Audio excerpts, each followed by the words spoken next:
Have you ever stopped to really wonder who truly decides what news finds its way to you online? Mm. Like what stories get amplified, rising to the top of your feed, and what just quietly vanishes into the digital ether? It's a huge question these days. It really is. And Hmm. today we're taking a deep dive into exactly that profound, often invisible shift in how media coverage is shaped. Yeah. Our mission for this deep dive is to unpack one core question. Yeah. Who really controls the news we see? And we're doing this all through the lens of the fascinating sources provided on the rise of algorithmic gatekeepers. Right. And it's important to set the stage because, for decades, media coverage was quite literally shaped by visible editors, Okay. dedicated journalists, actual newsroom decisions. Think about it. Specific people, specific roles, clear editorial boards. You could point to someone, basically. Exactly. But as the research clearly highlights, that balance of power has shifted dramatically, almost imperceptibly for most of us, really. Okay, so this dramatic shift you mentioned where does it get really interesting? Is this where these invisible editors you mentioned come into play? That's precisely where we start. You see, when you open your social media feed or search for news, Yeah. you're no longer just seeing what a reporter wrote, necessarily. You're seeing what algorithms designed by, well, massive tech companies have essentially decided to show you. Huh. They've taken on this really powerful role of filtering, ranking, and recommending information. And that contrast is fascinating, isn't it? It really is. In traditional newsrooms, you had editorial boards, Yeah. editors-in-chief people whose decisions, okay, maybe not always popular, but were at least visible Right, and accountable. and accountable, crucially. But now, these algorithms, they work entirely behind closed doors, influencing what gets amplified and what quietly fades away Mm-hmm. across platforms like Google, Facebook, TikTok.x. All the big ones. And it's not just what they show you, but how they decide. Okay, how do they decide that? Well, the research emphasizes that these algorithms are relentlessly optimized for specific metrics. Like clicks. Not just clicks, though that's part of it. Mm. It's also about how long you dwell on a post, whether you share it or even if you comment on it. Engagement. Engagement is the key word. Think of it like a highly sophisticated digital tutor constantly learning your engagement triggers Mhm. and feeding you more of what it thinks will keep your attention, regardless of, say, its factual basis or societal value. Wow. That's a Yeah. huge departure from traditional journalistic merit, isn't it? Absolutely, which historically prioritized things like accuracy, depth, relevance to the public good, you know? So if engagement is the main goal, Hmm. does that open the door to something more insidious? Well, yeah, Like, does it inadvertently give misinformation a huge advantage? absolutely. What the research clearly shows is that misinformation often thrives precisely because it is emotionally charged. Right, it gets a reaction. Exactly. It's often designed to provoke a reaction, making it incredibly easy for these systems, which are just looking for engagement signals, to amplify it. And this optimization leads directly to some pretty significant risks, particularly what's known as algorithmic bias. Algorithmic bias. Explain that a bit. Sure. So this is where the algorithm, often unintentionally, learns and then amplifies existing human or societal prejudices that are present in the data it's trained on. So it picks up our biases. Essentially, yes. And that leads to skewed or unfair outcomes in what information you end up being presented with. So that outrage bait we often see online, Mm-hmm. it's not just random.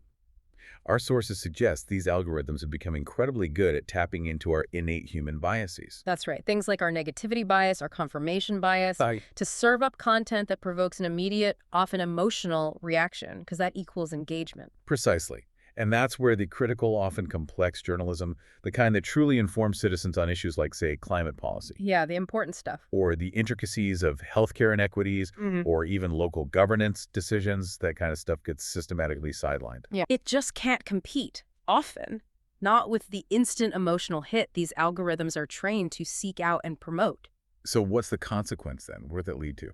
Well, potentially a distorted picture of reality for many people. Hmm. People genuinely believe the news they're seeing reflects the truth or reflects importance. Right. But really, it's often just what an algorithm predicts will keep them glued to their screens longer. It almost makes you wonder what rabbit holes I've been led down without even realizing it, just this week. We all probably have, and this creates a whole new struggle for visibility. How so? Well, think about a local journalist, maybe.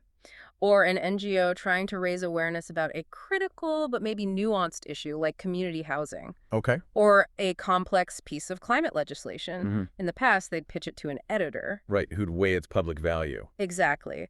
The editor would make a judgment call based on journalistic principles. And now. Now, our sources highlight that if their meticulously researched, undeniably newsworthy story doesn't somehow trigger instant engagement. If it's not flashy enough or controversial enough. Uh-huh. If it doesn't fit what the algorithm favors, it risks complete invisibility. Just poof, gone. Wow. That's a profound shift. It really is. Creating a new frontline challenge for basically anyone trying to communicate important information in this algorithmic age. Yeah, PR professionals, activists, even just everyday citizens trying to share something important.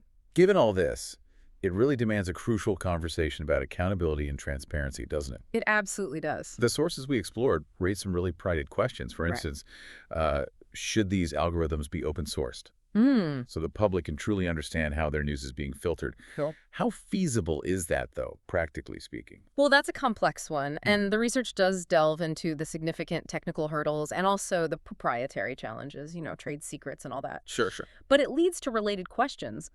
Should regulators maybe step in? Should they compel platforms to provide, say, equal visibility for verified journalism? Instead of just what gets clicks. Right, rather than just optimizing purely for engagement metrics. Huh. And then there's the idea of alternatives.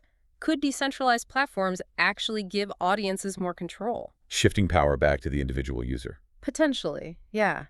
Allowing you more say over what you consume. So ultimately, what this research makes crystal clear is that these aren't just like technical questions for Silicon Valley geeks. Oh, not at all. Exactly. They go to the very heart of democracy itself. Oh, so? Because if the very media coverage, the information that shapes public opinion, that can even influence elections. Yeah. If that's increasingly shaped by invisible code, then something as seemingly small as like a line of algorithmic logic can have profound, even global consequences. It's staggering when you put it like that. It is. So to recap our deep dive today, we've explored how algorithms have quietly, but wow, powerfully become the new invisible editors of our information landscape.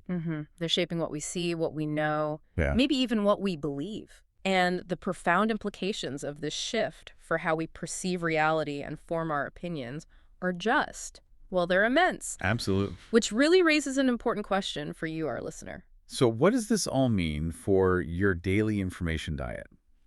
How can you navigate a world where unseen code influences what you know? Yeah, what steps might you take? What steps might you take to ensure you're getting a truly well-informed view of the world? Keep questioning, keep exploring, Keep digging deeper. and keep digging deeper into the powerful, often unseen forces shaping our world.